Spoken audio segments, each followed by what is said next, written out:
Hi class, the purpose of this video is to run through relatively quickly all the key concepts, so it's a summary of how you record inventory in the world of VCE accounting. So we're going to cover chapters 7, 8 and 9 of the Macmillan textbook, and specifically we're going to touch on these following things. We're going to touch on how to record movement of inventory in our inventory cards. We're going to think about a physical stock take and how to record an inventory loss or gain. We're going to think about how to record a purchase return, a sales return, the impact of period and product costs, and net realizable value and write-downs. These are the major transactions you'll see in those chapters. What is this video not going to touch on? How to record these in a general ledger and how these transactions impact the accounting reports of a income statement and balance sheet. We're really going to focus on how to record these in inventory cards and general journal. So think about the debits and credits, what's been impacted in terms of our accounts. When we think about recording in inventory cards, we need to think about the method of inventory that we adopt in VCE accounting. This method is called the perpetual inventory system. We have a system where inventory movements are recorded continually throughout the reporting period. We do this because inventory is such an important part of our business. So anytime inventory comes in or comes out, we record it as this happens. Where does this recording happen? It happens in the inventory cards. Inventory cards are used to record the movements of each individual line of inventory, which means we have an inventory card for every product line we sell. There are two different methods of inventory valuation that we talk about in VCE accounting, and these are identified cost method. This is a method where we're able to identify the actual cost of inventory when it is bought and sold, so we're able to identify the cost of inventory coming into our building or leaving our business. The other one is not as advanced, and it's called first in, first out. We can't identify the actual cost of inventory, so we make an assumption. We assume that the first goods purchased are the first goods sold. Or, more simplistically, we assume that the older stock is sold first.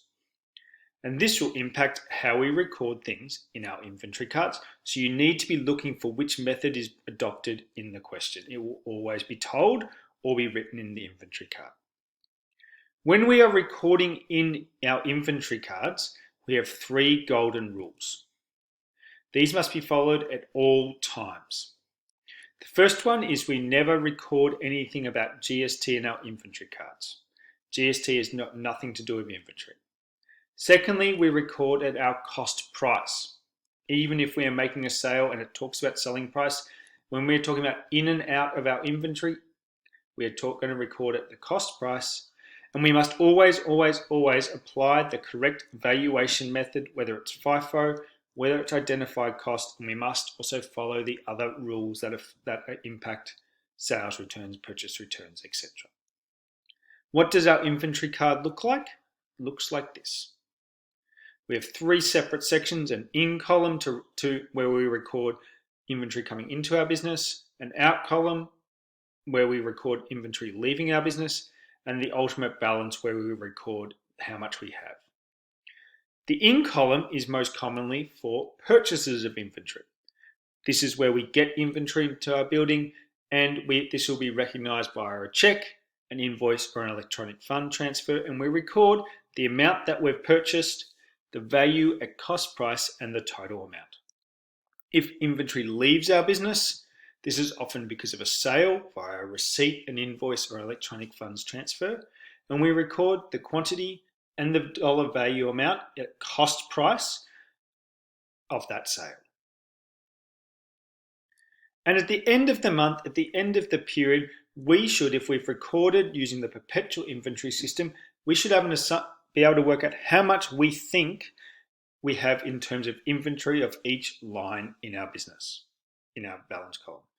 However, this is not always correct. So there can be mistakes, theft, damage, over and under supply to customers and suppliers that lead to discrepancies.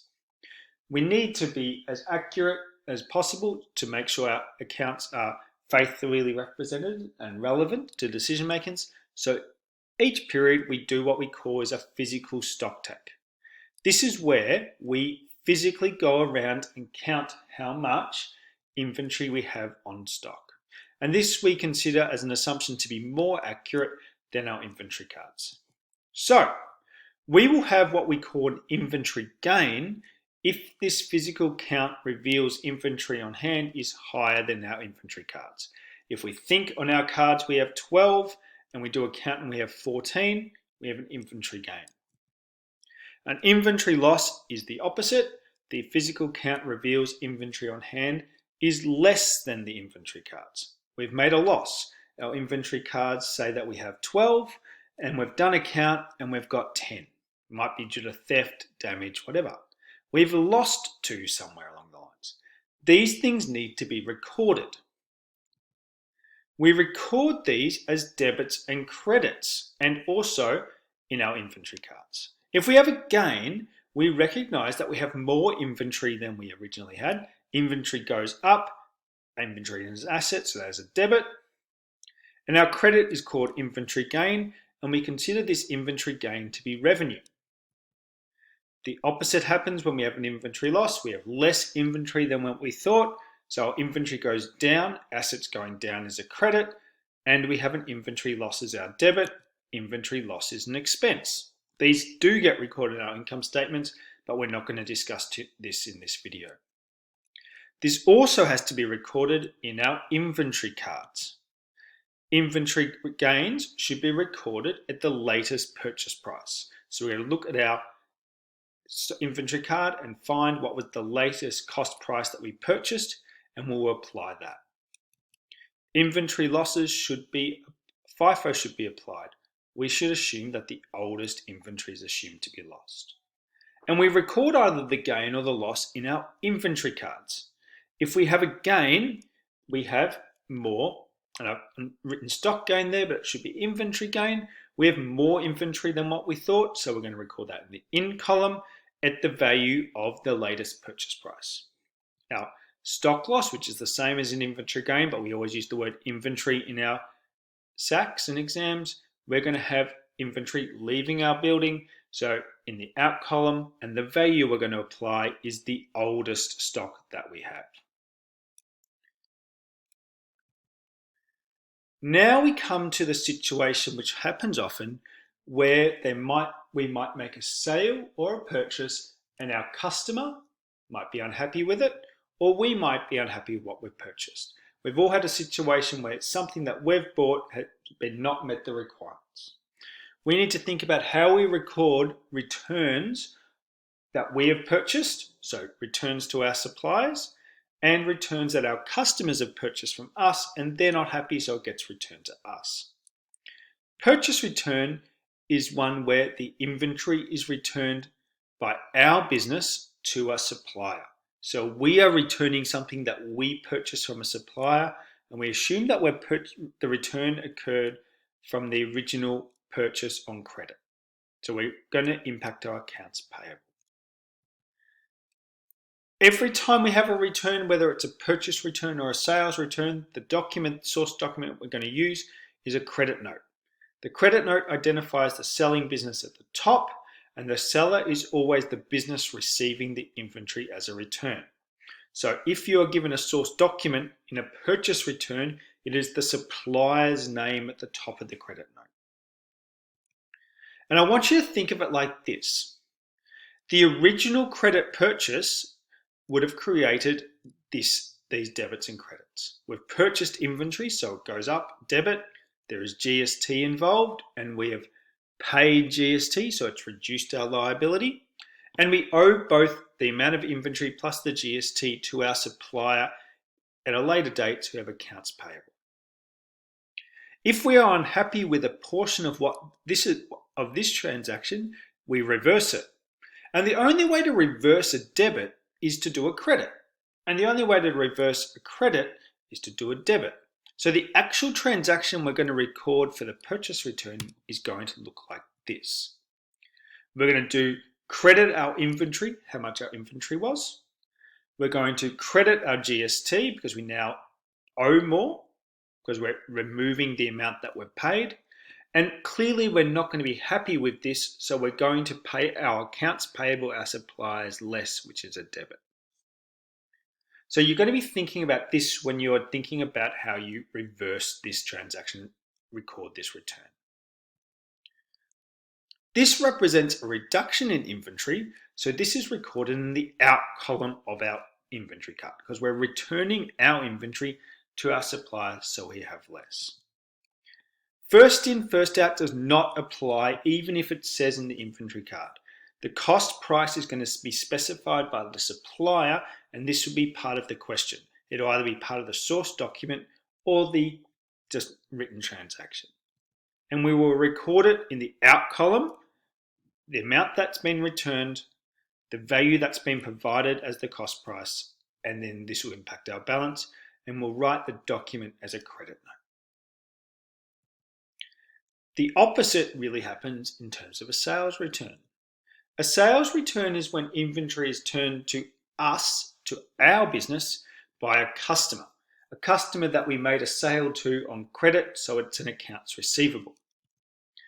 The credit note again always identifies the selling business at the top, and the selling business is the business that is getting the inventory back. In this case, we are the selling business. So in a sales return, our business is at the top of the credit note. And we do a similar sort of concept, but with one or two different tweaks. If we think of the original sale on credit, there were 5 debits and credits. Accounts receivable, sales, GST clearing, cost of sales, and inventory. And we should be comfortable with that now. We have an asset in accounts receivable that's increased, so a debit. Revenue has gone up, credit. We owe more to the government because we're receiving GST. Our inventory has gone down because inventory has left our business as it goes to our customer, credit. And to accurately record profit, we need to account for the cost of this inventory, the debit, cost of sales. To reverse a portion of this, we reverse the debits and credits. So accounts receivable is reduced by a credit because clearly our customer is not going to pay for what they're not happy with. The one that's important to note is sales return, the debit. We don't debits the ledger sales. We have a new ledger account called sales return that gets debited. Why is this the case? Because it's important for us to know how much is being returned from our customers, and this will be impacting our income statement in later topics.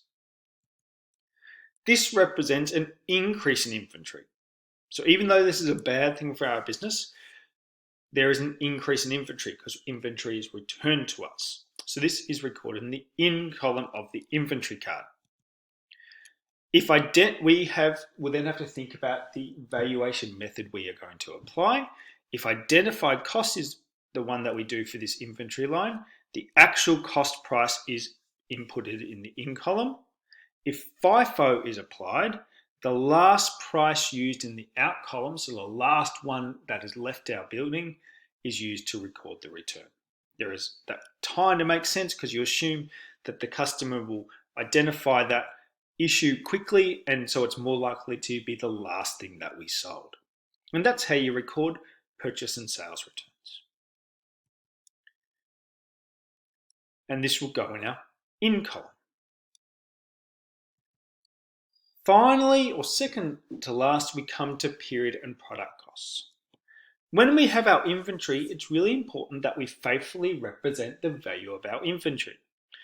Inventory should be valued at its purchase price plus, and this is the important point, any other costs to get inventory into the condition and location ready for sale.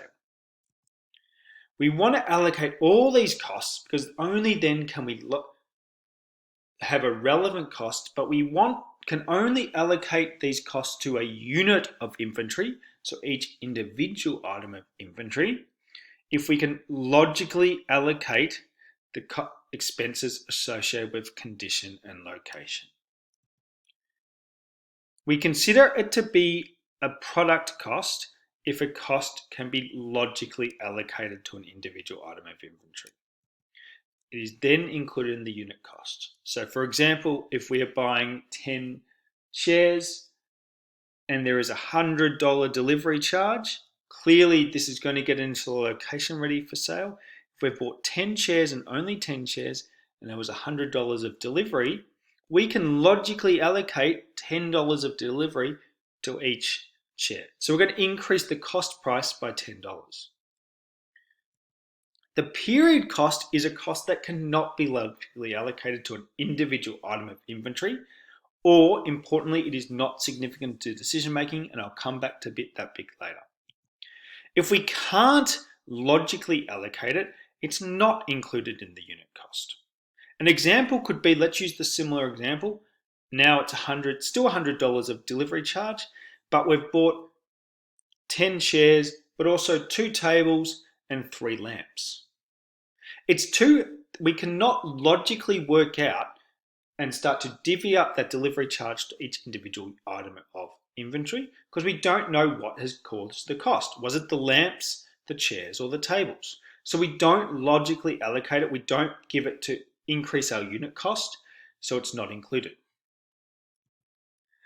We need to think of product costs as being treated as part of the inventory, so they won't impact profit until the inventory is sold, and we'll come back to that a bit more later in later topics.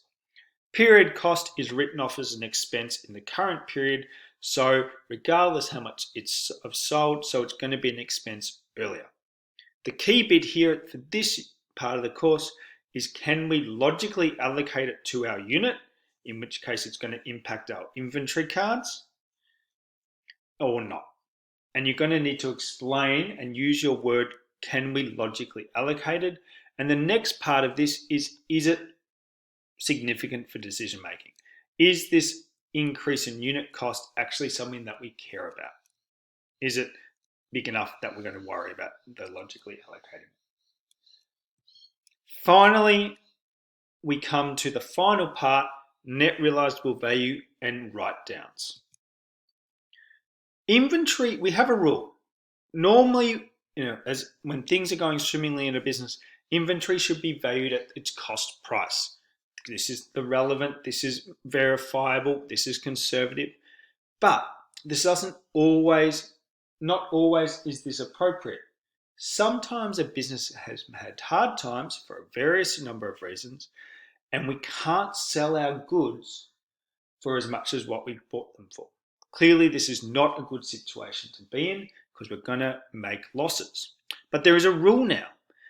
To be conservative, to faithfully represent our assets, inventory must be valued at the lower of cost and net realizable value, or NRV. This is because we must faithfully represent the true value. And net realizable value is determined by estimated selling price, so how much we're going to sell it for, minus any direct selling expenses. And these could be anything to get into marketing, any cost associated with marketing, distribution, or anything to sell it. So for example, if we're selling something for $200, but the salesperson gets a 10% commission, there is a direct selling price of expense of $20 per sale. So actually our net realizable value is $180. So direct selling expenses are any costs incurred in the selling, marketing, or distribution of the item. And we've got a flow chart, 4 steps that we need to think about when trying to work out, is our inventory going to be valued at the lower of cost or net realizable value? Firstly, we'll determine the net realizable value, estimated selling price minus direct selling expenses. We're then going to identify items where the net realizable value is lower than cost. For ones where the net realizable value is higher than cost, we just tick those items off and nothing has to be done. For the ones where net realizable value is lower than cost, we're going to adjust inventory via an inventory write-down. So there's going to be a debit and a credit here. And we're going to update our inventory cards. Our debits and credits are like so. Inventory is a credit because we're going to reduce the value of our inventory because the net realizable value is less than what we originally recorded as cost. The debit is a new one called inventory write-down, and this is an expense. This is actually going to impact our profit. The amount written down is the difference between the selling price and net realizable value times how much units we have. So if there is a $2 difference between our net realizable value and selling price, and we have 50 of them, our inventory is actually going to go down by $100, 50 times 2, and our expense is going to be $100. We also have to record this in our inventory cards, and in that situation, we would acknowledge that inventory has left our building. In this case, 50 or 50 have been impacted. But the value that has been impacted is the difference between the unit cost price that we originally valued it at and the unit net realizable value, so in this case $2, and this will impact our balance. And guys, that is how in 20 minutes all that you really need to know from chapters 7, 8, and 9 to become an expert at recording inventory.